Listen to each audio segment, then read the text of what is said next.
I recently lost my baby, and overheard my sister call me dramatic, so I stormed out, and now I'm in the wrong for leaving Dad's birthday party. A few months ago, my sister Eva, 33 fingers, and I, 28 feet, realized that we were both pregnant. I'd say she was about 6 weeks further along than I was. She's been struggling with infertility, so we were all happy for her.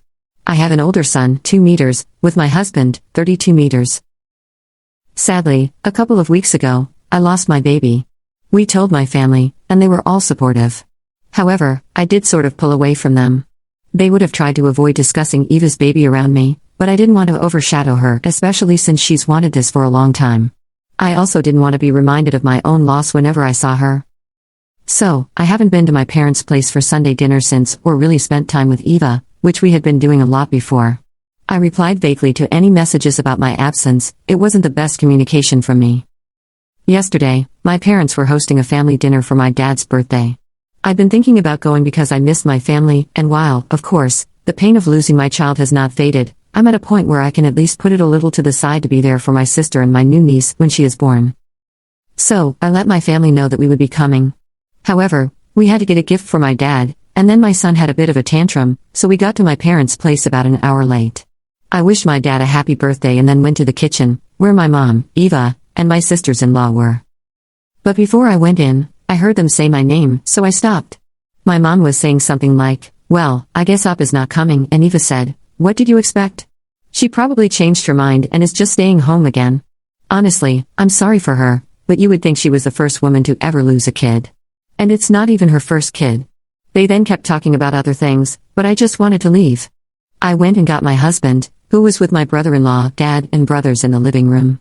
I told my dad I was really sorry, but we needed to go.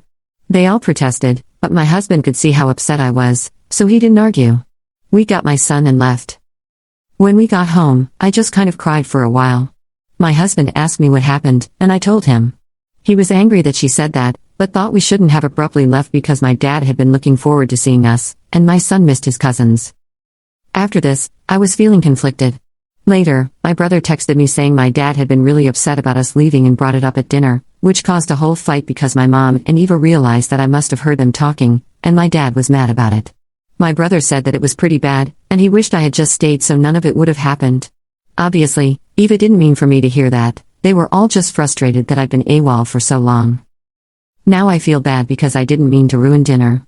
Obviously, what Eva said was hurtful, but I can see how my actions might have led to her saying something out of anger, and I could have talked to her about it later instead of just leaving. What do you think?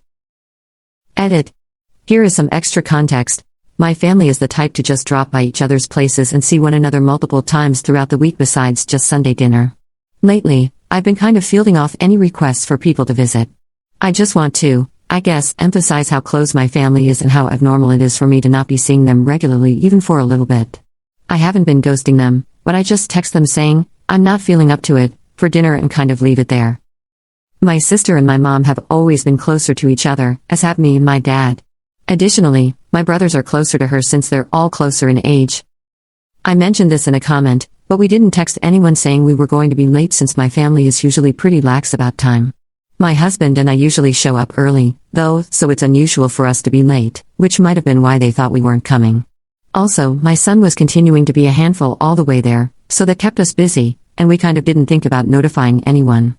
I've started looking into grief counseling now that I feel like I can at least talk about it. As far as she's told us, my sister hasn't had a miscarriage before, she just had trouble getting pregnant to begin with.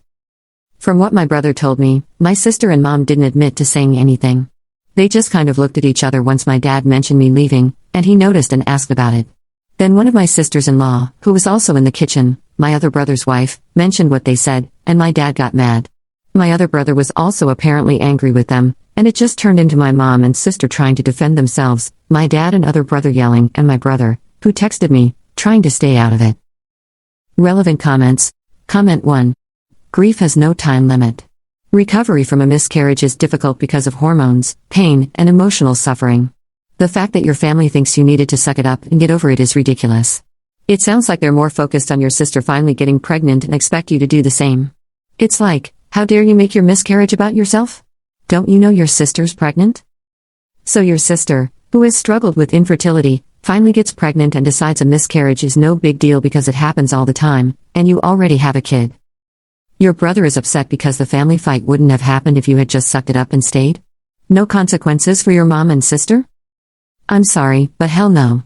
NTA. Ask your sister if she remembers how she felt when she couldn't get pregnant. Then ask her to imagine overhearing you say, she's probably staying home again. You know she's not the first woman to struggle with infertility. She can always adopt if she wants a kid so badly. Imagine if it was reversed. Your family would have been having her over for dinner and asking you to stay home because you were pregnant, and it was too hard for her. She is a selfish jerk, and you shouldn't accept any apology unless it's genuine. Comment 2. Your closest people should support you, not talk behind your back when you're not there. People grieve differently, and they should have been happy that you were at a stage where you were ready to socialize. NTA. It's just a tough situation for your dad because he wasn't involved. Reach out to him, meet up, and have an honest talk. Don't ghost him or others who weren't part of the hurtful gossip. Your mom and sister need to reflect on their thoughtless comments. Miscarriage is painful, whether it's your first child or not. Update. Hi everyone, I want to thank you all for the support and feedback on my last post. This update is mostly about a few different conversations that I had. I took your suggestions and called my dad, apologizing for leaving early. He completely understood. We talked a bit, and he asked if we could go out to lunch this week because he missed seeing me, so we made plans. Then, I talked to my husband and told him that I didn't think I could have stayed and still believed leaving was the best thing for us. He apologized for invalidating my feelings and said that while he would have liked for us to spend time with family, it shouldn't come at the cost of my mental well-being. He offered to call my brother, not the one who texted me, to set up a playdate for our son with his kids so that our son could see some of his cousins, which I appreciated. Later, my mom called, I guess my dad told her we talked, and she apologized for taking so long to reach out, saying she felt ashamed and didn't know how to talk to me. She said she wouldn't have let Eva say those things if they'd known I was there and that she didn't mean them. Eva had been hormonal and frustrated, and my mom thought calling her out at that moment would have just made things worse. She said she felt terrible for hurting my feelings. I thanked her for the apology but told her I needed more time before meeting her.